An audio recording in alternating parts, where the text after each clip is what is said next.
사실 명목상의 의료 전달 체계만 있었지 실질적이고 효율적인 의료 전달 체계가 작동하지 않고 있었습니다. 그나마 그래도 명맥을 유지하고 있던 의료 전달 체계가 문재인 케어로 인해서 사실상 붕괴되는 그런 상황입니다. 대형 병원 쏠림 현상, 객관적 지표로 나타나고 있고 이구동성으로 현장에서 증언들이 속출하고 있습니다.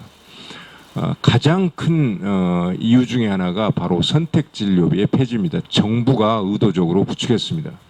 상급 병실료 2, 3인실의 급여와는 정말 포퓰리즘의 극치라고 할 수가 있겠습니다. 사실상 상급 종합병원으로 환자 쏠림 현상이 매우 심각한 지경입니다.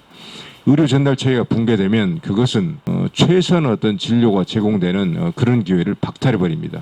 무분별하게 경증, 중등도, 중증 환자 상관없이 무분별하게 대형 병원으로 환자들이 쏠림으로써 정작 중증 환자들은 진료받을 기회를 박탈당한다는 것이죠. 기본적으로 한 나라의 의료 수준 이것을 가장 효율적으로 관리하고 증진시키는 방법은 1차 의료를 활성화시키는 것입니다. 문재인 케어가 그나마 명목상으로 작동하고 있는 의료 전달 체계를 완전히 근저에서부터 해체시키고 붕괴시키고 있습니다. 참으로 잘못된 현상이고 하루빨리 의료 전달 체계를 바로 잡아야 되고 동시에 문재인 케어 현재 기조를 전면 중단하고 근본적인 정책적인 전환을 이루어야 할 것으로 생각하고 있습니다. 의료 전달 체계라는 건 기자님들도 알다시피 효율적으로 의료 자원을 잘 활용하자는 거고 경증 질환자는 가까운 동네 병의원에서 그리고 중증 질환자들이 대형 병원에서 진료를 받을 수 있을 때 제때 적시에 적절한 치료가 이루어질 수 있을 겁니다. 이에 따라서 저희 의사협회에서 6가지 사항을 말씀드렸습니다. 상급병원, 상급병실 급여와 같은 대형병 위주의 문재인 케어 정책이 전면적으로 수정이 돼야 된다. 한정된 의료 자원이 실질적으로 국민 치료에 도움될 수 있는 방향으로 보험 재정이 소요된다는 거고요.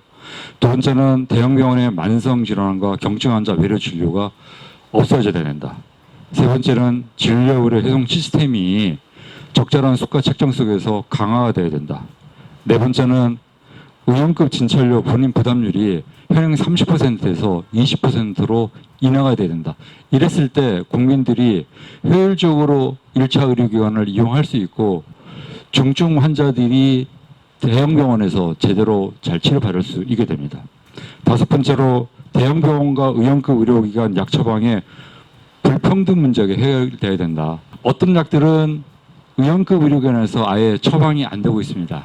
이러한 문제가 과연 그런 의학적 필요에 따라서 의원급 의료기관에서 약을 처방하지 못하게 한 것이냐 아니면 그런 것도 아닙니다. 그래서 이러한 약 처방의 잘못된 부분이 개선이 돼야 된다.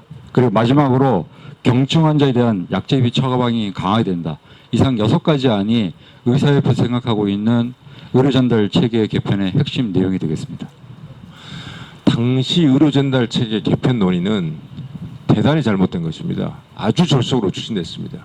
합의한 도출 시간을 불과 한 달에서 한 달 반 정도 시간만 주고 일방적으로 제 기억으로 11월 중순에 먼저 초안을 제시했습니다. 김윤 교수안입니다.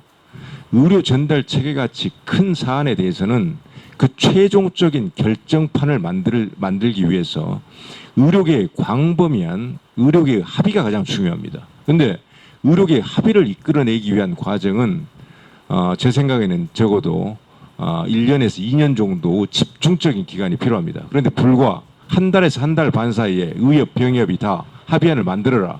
이런 논의는요. 처음에 그 제안이 왔을 때 이런 제안에 거절해야 합니다.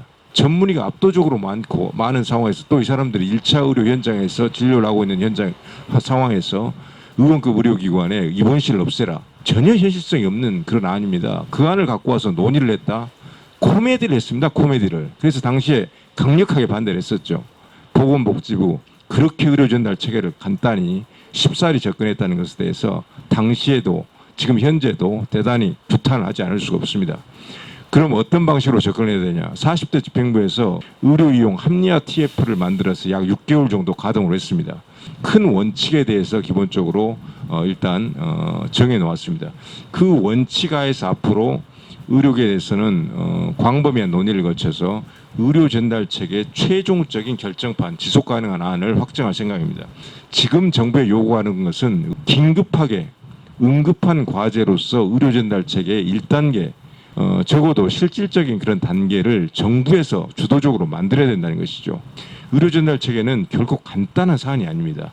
의료계 내부 합의를 중장기적 과제로 진행하고 동시에 의사 교육 양성 수련 시스템 변경하고 같이 가야 합니다. 그 과정에서 정부가 같이 참여할 수 있게 정부하고 해서 그런 어떤 안들을 만들어 나가야 되는 것이고, 지금 문제 삼는 것은 실질적인, 적어도 현실적으로 기능할 수 있는 그런 어떤 의료 전달 체계, 완전히 무너져 있는 의료 전달 체계를 최소한도는 기본적으로 바로 잡아야 된다. 그런 차원에서 지금 오늘 그런 논의를 말씀드리는 것입니다. 그래서 완전히 무너져 있는 의료 전달 체계를 가장 어떤 기초 단계에서 바로 잡는 일은 정부 주도로 해야 합니다. 정부 주도로.